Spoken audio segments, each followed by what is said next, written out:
Hijrah ke Habasyah, juga terkenal dengan hijrah pertama, merupakan hijrahnya sekelompok muslim Makkah ke Habasyah untuk melepaskan diri dari kezaliman dan penindasan kaum musyrikin di tahun-tahun pertama setelah Bai'ah.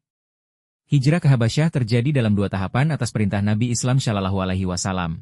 Pada fase pertama, 11 pria dan wanita muslim, dan pada fase kedua, 83 orang berhijrah di bawah kepemimpinan Ja'far bin Abi Thalib yang dilakukan secara diam-diam. Kaum Quraisy masih berusaha mengembalikan mereka ke kota Makkah dengan mengirim Amr bin Ash dan Abdullah bin Abi Rabi'ah ke Habasyah. Tetapi Najasyi, Raja Habasyah, setelah mendengar perkataan Ja'far bin Abi Thalib, menolak untuk mengembalikan kaum muslim. Sebagian dari kaum muslim meninggal di Habasyah dan sebagiannya lagi telah memiliki anak. Abdullah bin Ja'far, suami dari Sayyidah Zainab Sa, lahir di Habasyah. Setelah Nabi Shallallahu Alaihi Wasallam berhijrah ke Madinah, orang-orang yang berhijrah ke Habasyah dapat kembali ke Madinah, ke sisi Nabi Shallallahu Alaihi Wasallam secara bertahap dari sebelum hingga sesudah penaklukan Khaibar. Sebab hijrah. Kaum muslimin maka sering ditindas dan dizalimi oleh kaum musyrik Quraisy. Sebab itu Rasulullah Shallallahu Alaihi Wasallam memerintahkan kaum muslimin untuk berhijrah ke Habasyah, karena pemimpinnya, Najasyi, adalah raja beragama Nasrani yang arif dan adil. Hijrah ini dilakukan secara diam-diam dengan menggunakan 2 kapal dari para pedagang dan saudagar yang dapat membawa mereka ke sana dengan setengah harga. Kaum muslimin 2 kali hijrah ke Habasyah di mana menurut penuturan Yaqubi. Pada hijrah pertama diikuti 12 orang dan pada hijrah yang kedua 70 orang yang berhijrah ke Habasyah terkecuali para wanita dan anak-anak. Hijrah pertama. Diriwayatkan bahwa pada hijrah pertama, kaum muslimin berhijrah ke Habasyah pada bulan Rajab pada tahun kelima setelah Bai'ah. Hijrah rombongan muslimin ini terdiri dari 11 orang laki-laki dan 4 perempuan pergi ke Habasyah. Kaum musyrikin langsung mengejar mereka namun tidak berhasil menangkap mereka. Kaum muslimin sudah tinggal di Habasyah. Lalu mereka mendengar kabar bahwa orang-orang musyrik Quraisy telah masuk Islam. Oleh karenanya mereka kembali ke Makkah. Begitu sampai di dekat Makkah mereka baru tahu bahwa kabar keislaman Quraisy hanya dusta belaka. Namun dikarenakan kaum muslimin tidak memiliki kemampuan untuk kembali lagi ke Habasyah, jadi mereka masing-masing pergi secara terpisah atau masuk ke kota di bawah perlindungan beberapa orang. Utsman bin Maz'un juga masuk ke kota Makkah dengan berlindung kepada Walid bin Mughirah. Namun ketika melihat banyak orang Islam yang menderita dan disiksa, dia meminta kepada pelindungnya supaya mencabut keamanan darinya dan membiarkannya juga ikut disiksa. Begitu menerima siksaan Utsman malah menampakkan rasa bahagia di wajahnya. Orang-orang yang melakukan hijrah pertama. Utsman bin Affan dan istrinya, Ruqayyah. Abu Hudzaifah bin Utbah bin Rabi'ah, bersama istrinya Sahlah, putri Suhail bin Amr bin Amir bin Luay. Zubair bin Awam. Abu Sabrah bin Abi Raham bin Abdul Uzza al-Amiri dari Bani Amir bin Luay. Suhail bin Baidah, dari Bani Al-Harits bin Fihr. Abdullah bin Mas'ud. Amir bin Rabi'ah al-Unzi sekutu yang melakukan perjanjian dengan Bani Adi dan istrinya Laili, putri Abu Hatsmah. Mus'ab bin Umair. Utsman bin Maz'un. Abdurrahman bin Auf.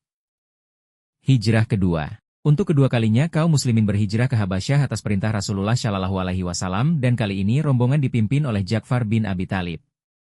Jumlah rombongan yang pergi berhijrah adalah 83 orang. Para muhajirin di hijrah kedua. Ja'far bin Abi Thalib, pemimpin rombongan hijrah kedua yang kemudian memiliki julukan Ja'far Dzul-Janahain dan Al-Tayyar. Ikut serta pula istrinya, Asma binti Umais dan anak-anaknya, Abdullah, Muhammad dan Aun. Saudah dan suaminya, Sukran. Ketika di Habasyah Sukran menjadi Nasrani dan meninggal di sana. Saudah di kemudian hari menikah dengan Rasulullah Shallallahu Alaihi Wasallam. Ummu Habibah binti Abi Sufyan bin Harb dan suaminya, Ubaidullah bin Jahsy. Menurut satu pendapat, Abdullah meninggal dunia di Habasyah atau berpindah agama menjadi seorang Nasrani. Di kemudian hari Ummu Habibah menikah dengan Rasulullah Shallallahu Alaihi Wasallam. Khalid bin Sa'idi bin Ash bin Umayyah. Menurut penuturan Waqidi, ia adalah termasuk orang yang pertama ikut hijrah ke Habasyah. Umair bin Rubab al-Sahmi yang terbunuh di zaman Abu Bakar dalam perluasan pembukaan kota-kota. Syurahbil bin Hasanah. Menurut sebagian pendapat, Ammar Yasir juga ikut hijrah. Reaksi Quraisy. Setelah sebagian muslimin kembali berhijrah ke Habasyah, orang-orang Quraisy gusar dan bergegas mengirim Amr bin Ash dan Abdullah bin Abi Rabi'ah dengan membawa berbagai hadiah kepada Najasyi, Raja Habasyah. Itu pun dilakukan karena mereka memiliki hubungan dagang dengan Habasyah dan persahabatan di antara mereka. Amr bin Ash menyampaikan kepada Najasyi bahwa orang-orang yang lari ke negerinya adalah para budak bodoh yang telah keluar dari agamanya. Najasyi tidak menerima begitu saja apa yang didengarnya dari Amr. Dia meminta penjelasan langsung dari pihak Muhajirin. Untuk itu dia mengumpulkan para pemuka agama dan bersama menanyakan langsung kepada Muhajirin tentang sebab hijrahnya mereka. Ja'far bin Abi Thalib memberi penjelasan. Kami dulunya memang bodoh dan penyembah berhala, memakan bangkai, senang dengan pertumpahan darah dan banyak berbuat mungkar. Sampai suatu saat Allah Subhanahu wa Ta'ala mengutus nabinya dari kalangan kami. Kami kenal betul bagaimana nasabnya, kami sangat percaya dan yakin akan kejujurannya. Dia mengajak kami untuk mengimani Tuhan yang Esa dan melarang menyembah batu dan berhala. Dia mengajarkan kami untuk selalu berkata dan berperilaku jujur, bersilaturahmi, berbuat baik kepada tetangga, dan melarang berbuat cela. Namun mereka ini malah memusuhi kami. Mereka ingin supaya kami kembali menyembah berhala. Sebab itu kami datang ke negeri yang Anda pimpin, kami memilih Anda dibanding orang lain. Mendengar hal itu, Najasyi berkata kepada utusan Quraisy, "Pergilah, demi Tuhan, aku tidak akan pernah mengembalikan mereka pada kalian."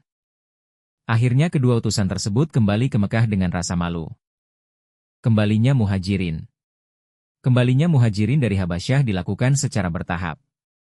Mereka yang kembali setelah hijrah pertama, tetap tinggal di Makkah dan bersama muslimin lainnya hijrah ke Madinah. Sebagian juga ada yang baru hijrah ke Madinah 2 tahun sebelum Perang Khaibar dan ada yang setelah penaklukan Khaibar. Rasulullah Shallallahu Alaihi Wasallam mengutus Amr bin Umayyah al-Damri untuk menemui Najasyi supaya memfasilitasi kepulangan kaum muslimin. Kepulangan terakhir para muhajirin dari Habasyah terjadi pada tahun ke-7 bertepatan dengan tahun terjadinya penaklukan Khaibar. Di tengah-tengah rombongan itu ada Ja'far bin Abi Thalib beserta istrinya Asma binti Umais dan anaknya Abdullah bin Ja'far. Ketika Ja'far datang menemui Rasulullah Shallallahu Alaihi Wasallam, beliau mencium keningnya dan berkata, "Aku tidak tahu untuk kemenangan yang mana sekarang ini aku bahagia, penaklukan Khaibar ataukah kedatangan Ja'far." Orang-orang yang meninggal di Habasyah. Di antara orang-orang yang berhijrah ke Habasyah, ada 8 yang meninggal dunia dan dimakamkan di sana. Di antara mereka adalah Ubaidullah bin Jahsy dari Bani Abdu Syams di mana ketika tinggal di Habasyah ia berpindah agama menjadi Nasrani dan tinggal di sana hingga meninggal dunia. Amr bin Umayyah bin Harits dari Bani Asad. Hathib bin Harits dan saudaranya, Hithab bin Harits yang keduanya dari Bani Jamah. Abdullah bin Harits bin Kais dari Bani Sam. Urwah bin Abdul Uzza. Adi bin Nadlah dari Bani Adi. Musa bin Harits bin Khalid dari Bani Taim. Orang-orang yang lahir di Habasyah. Abdullah bin Ja'far putra Ja'far al-Tayyar. Muhammad bin Abi Hudzaifah. Sa'idi bin Khalid bin Sa'idi. Zainab binti Abi Salamah. Abdullah bin Muthalib bin Azhar. Musa bin Harits bin Khalid. Aisyah binti Harits bin Khalid. Fatimah binti Harits bin Khalid. Zainab binti Harits bin Khalid.